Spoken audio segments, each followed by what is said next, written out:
营建署发生官商交易的摆台，道路工程组的前组长张志明等4个人，是透过立委郑天在办公室的执行长张廷良牵线，收在精尖建设得标厂商的乌西钱7500万。今日4个人去互检方起诉，张志明去互求刑25年。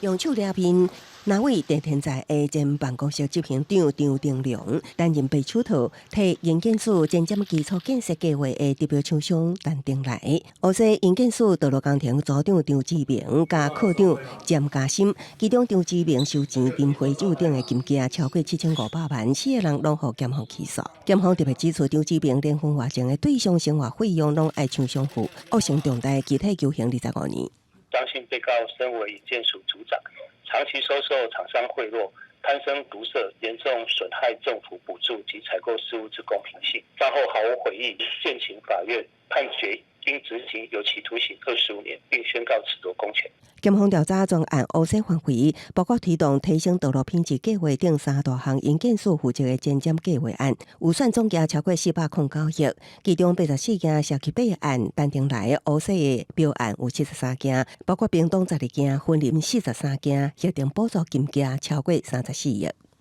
这个案子到底来龙去脉是怎么样？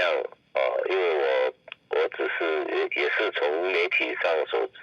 才得知的，所以我并不了解这个案子，所以没有办法评论这个案子。对于张廷良社区备案，郑天在表示对案件无清楚，无法度回应。那营建署只是佫表示要求当真自律，严守分际，佫继续强化防备作为，以防类似事件佫发生。另外，敢是有佫较高层的官员涉案，检方无排除继续追查。记者综合报道。